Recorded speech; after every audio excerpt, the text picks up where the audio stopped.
கோவையில் திமுக கூட்டணி கட்சி நிர்வாகிகள் தாக்கப்பட்ட விவகாரத்தில் அண்ணாமலை மீது சட்ட நடவடிக்கை எடுக்க வேண்டும் என திமுக வலியுறுத்தியிருக்கிறது. இதுகுறித்து நமது கடையறு டிவியில் என்ன நடந்திருக்கிறது, கோவையில் என்ன கம்ப்ளைண்ட் செய்திருக்கிறார் என்பது பற்றி நமது கடையறு டிவியில் பார்க்கலாம். அதாவது லோக்சபா தேர்தலில் கோவை தொகுதியில் திமுக வேட்பாளராக கணபதி ராஜகுமாரும், அதிமுக வேட்பாளர்களாக சிங்கை ராமச்சந்திரனும், பாஜக வேட்பாளராக அண்ணாமலையும் போட்டியிடுகிறார்கள். இந்நிலையில் நேற்று இரவு கோவை ஆவாரம்பாளையத்தில் 10 மணிக்கு மேல் அண்ணாமலை பிரச்சாரம் செய்ததாக திமுக கூட்டணி கட்சி நிர்வாகிகள் புகார் தெரிவித்திருக்கிறார்கள். இதையடுத்து பாஜக நிர்வாகிகள் அவர்களை தாக்கியதாக கூறப்படுகிறது. இது குறித்து கோவை மாநகர மாவட்ட திமுக செயலாளர் கார்த்திக் அவர்கள் கூறியதாவது: கோவை ஆவாரம்பாளையத்தில் நேற்று இரவு 10:40 மணிக்கு மேல் அண்ணாமலை பிரச்சாரம் செய்துள்ளார். இதை கவனித்த எங்கள் கூட்டணி கட்சியினர் விதிகளை மீறி பிரச்சாரம் செய்வதை தடுத்து நிறுத்த வேண்டும் என அங்குள்ள போலீசாரிடம் கூறியிருக்கிறார்கள்.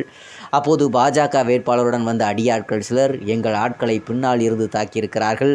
அவர்கள் யாரும் உள்ளூர் கிடையாது, வெளியூரில் இருந்து இறக்குமதி செய்யப்பட்ட ரவுடிகளாக இருந்தனர். இதற்கு வீடியோ ஆதாரம் உள்ளது. பாஜக வேட்பாளர் எப்படிப்பட்டவர் என்பதற்கு இதுவே சாட்சி. ஒவ்வொரு வேட்பாளரும் வேட்புமனு தாக்கல் செய்யும் போது சட்ட விதிகளுக்கு உட்பட்டு பிரச்சாரம் செய்வோம் என உறுதிமொழி எடுப்பார்கள். ஆனால் இந்த வாரத்தில் பல இடங்களில் சட்ட விதிகளுக்கு புறம்பாக அண்ணாமலை பிரச்சாரம் செய்துள்ளார். அதை கேட்கப் போகிறவர்களை அடியார்களை விட்டு அடிக்கிறார். இது குறித்து புகார் கொடுத்தவர் தனது மனுவில், நாங்கள் புகார் கூறிய போது அவர்களுக்கு ஒரு ஃபோன் வந்துள்ளது.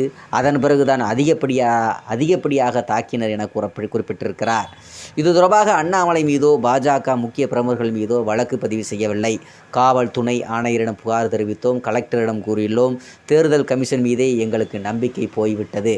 திமுகவின் ஐடி லிங்க் 10 மணிக்கு மேல் அண்ணாமலை பிரச்சாரம் செய்வதை ஃபேஸ்புக்கில் லைவாக காட்டியுள்ளனர். ஆனாலும் நடவடிக்கை எடுக்கப்படவில்லை. அமைதியாக இருக்கும் கோவையில் மதவெறியை தூண்டி வெற்றி பெற்றுவிடலாம் என பாஜக நினைக்கிறது. திமுகவினர் எதையும் தாங்கக்கூடியவர்கள். நாங்கள் ஜனநாயகத்தின் மீது நம்பிக்கை வைத்திருக்கிறோம். அண்ணாமலையின் பூச்சாண்டிகளுக்கு பயப்படப் போவது இல்லை. சட்டத்தை மீறி செயல்படும் அண்ணாமலை மீது வழக்கு பதிவு செய்ய வேண்டும். தாக்குதலில் ஈடுபட்ட வெளியாட்கள் மீது வழக்கு பதிவு செய்து சிறையில் அடைக்க வேண்டும். நாங்கள் கொடுத்த புகாரின் பேரில் பெயரளவுக்கு 4 பேர் மீது வழக்கு பதிவு செய்திருக்கிறார்கள். மேலும் கோவை திமுக வேட்பாளர் கணபதி ராஜகுமார் கூறுகையில், கோவையில் பாஜக தன் சுயரூபத்தை காட்ட முயற்சிக்கிறது. தோல்வி பயம் அவர்களின் முகத்தில் தெரிகிறது. வெளி மாநிலங்களில் இருந்து ஆட்களை ஊடுருவ வைத்துள்ளனர். எந்த நேரத்தில் கலவரத்தை ஏற்படுத்துவார்களோ என்ற சந்தேகம் உள்ளது. அதற்கு முதல் உதாரணம் நேற்று நடந்த சம்பவம். தேர்தல் கமிஷனும் காவல்துறையும் நடுநிலையோடு இந்த தேர்தலை நடத்த வேண்டும். IAS IPS அதிகாரிகளை வளைத்து சாதகமாக செயல்பட வைக்க முயற்சிக்கிறார்கள். பாஜகவின் மிரட்டல்கள் கோவையில் எடுபடாது என்றார். இந்நிலையில் தேர்தல் விதிகளை மீறியதாக அண்ணாமலை மீது பீளமேடு காவல் நிலையத்தில் வழக்கு பதிவு செய்யப்பட்டுள்ளதாக செய்திகள் நமக்கு வருகிறது.